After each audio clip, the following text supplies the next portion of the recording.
Hello everyone, this is Mona Raghuvanshi. आज के इस वीडियो में हम पढ़ने वाले हैं प्रतिरक्षी की संरचना और इसी के साथ हम एक और टॉपिक कवर करेंगे, टीकाकरण। तो चलिए स्टार्ट करते हैं। देखिए, प्रतिरक्षी क्या है? सभी को मालूम है कि जब कोई रोगजनक हमारे शरीर में प्रवेश करता है तो हमारा शरीर इन रोगजनकों से लड़ने के लिए एक विशिष्ट प्रोटीन का निर्माण करता है, जो सैनिक की तरह ये हमारे शरीर की सुरक्षा करते हैं, है ना। तो प्रतिरक्षी एक प्रकार के सैनिक होते हैं जो विषाणु जीवाणुओं से हमारी रक्षा करते हैं। अब क्वेश्चन ये है कि ये प्रतिरक्षी अणु आखिर बना कैसे होता है ना, इसकी संरचना क्या है, वो पूरा टॉपिक आज हम यहाँ पर पढ़ने वाले हैं। देखिए, एक प्रतिरक्षी अणु 4 पॉलीपेप्टाइड श्रृंखलाओं का बना होता है। कितने? 4 पॉलीपेप्टाइड श्रृंखलाओं का बना होता है। पॉलीपेप्टाइड मतलब प्रोटीन। क्लियर? 1 2 3 4।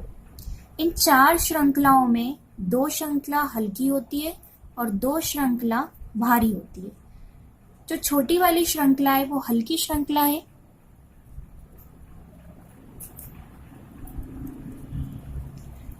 और जो बड़ी वाली श्रृंखला है वो भारी श्रृंखला है।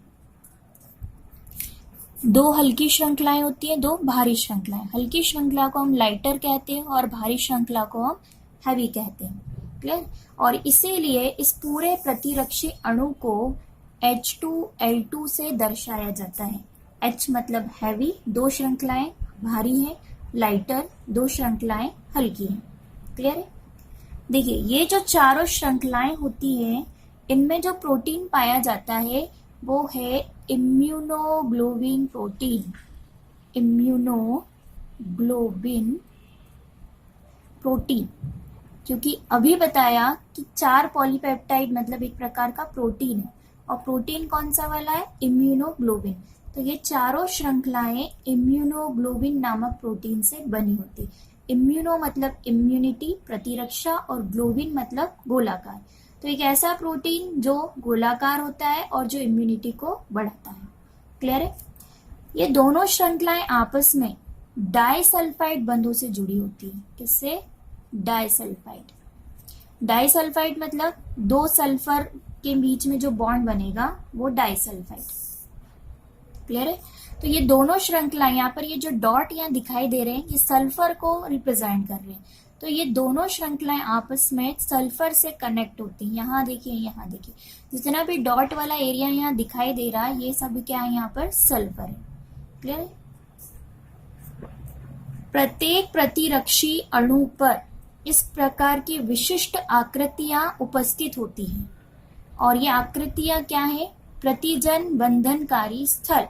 मतलब जब कोई प्रतिजन, रोगकारक, विषाणु, जीवाणु आपके शरीर में प्रवेश करता है तो वो इस वाले हिस्से पर प्रतिरक्षी से जुड़ जाता है, और जिसके कारण वो पूरे शरीर में अपना संक्रमण फैला नहीं पाते है ना। तो ये आकृतियां विशिष्ट होती हैं। अलग अलग प्रतिजनों के लिए आकृतियां भी अलग अलग होती है। उसी प्रकार जैसे एक विशिष्ट ताला एक विशिष्ट चाबी से खुलता है, उसी प्रकार ये जो बंधनकारी स्थल होते हैं अलग अलग प्रतिजनों के लिए अलग अलग होते हैं। क्लियर? ये संरचना वाय आकार की होती है। पूछा जाता है एग्जाम में कि प्रतिरक्षी की संरचना का आकार क्या होता है, तो ये किससे तालमेल बिठा रहा है? वाय आकार से। प्रतिरक्षी 4 प्रकार के होते हैं। कितने प्रकार के होते हैं? 4 प्रकार के होते हैं। पहला है IgA, IgG, IgM, और एक और होता है IgAGAME। क्लियर है? तो ये 4 प्रकार के प्रतिरक्षी होते हैं। इन्हें याद करने के लिए कोड वर्ड होता है गेम, GAME। मैंने इसी तरह से याद किया है, तो ये 4 एक साथ आपको याद हो जाएंगे। हमारे शरीर में सबसे ज्यादा उपस्थित होता है IgA। करीबन 90% जो प्रतिरक्षी हमारे शरीर में होते हैं, हमारे रक्त में होते हैं, वो कौन से होते हैं? IgA। तो ये थी प्रतिरक्षी की संरचना। बहुत ही आसान है ना। तो प्रतिरक्षी का एक मॉलिक्यूल 4 पॉलीपेप्टाइड श्रृंखलाओं का बना होता है ना। 4 में से 2 श्रृंखलाएं हल्की होती है, 2 श्रृंखलाएं भारी होती हैं और ये श्रृंखलाएं आपस में डाइसल्फाइड बंध से जुड़ी होती हैं। प्रत्येक प्रतिरक्षी पर बंधनकारी स्थल होते हैं और ये बंधनकारी स्थल जो प्रतिजन होते हैं उनको यहाँ पर पकड़ लेते हैं।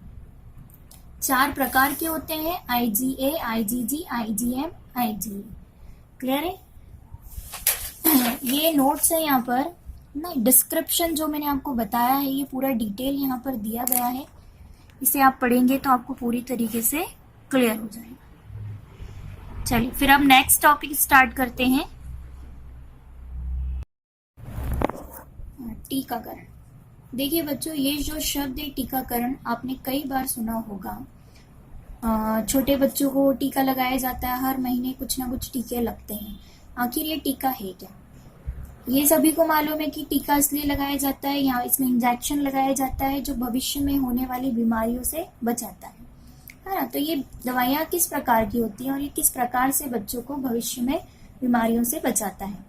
बहुत सारी बीमारियों के टीके लगते हैं, टिटनेस जैसे लोहे वगैरह की लग जाती है तो टिटनेस का मतलब पॉइजन का इंजेक्शन लगाया जाता है कि जहर पूरे शरीर में ना फैल जाए।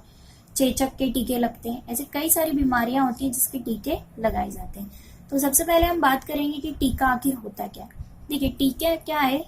प्रतिजन का प्रतिजनी प्रोटीन, प्रतिजन मतलब विषाणु, जीवाणु, और इनके शरीर के अंदर जो प्रोटीन बनेगा वो क्या कहलाएगा? प्रतिजनी प्रोटीन। या फिर रोगजनक निष्क्रिय या कमजोर, है ना। रोगजनक है लेकिन वो कैसी अवस्था में? निष्क्रिय या कमजोर।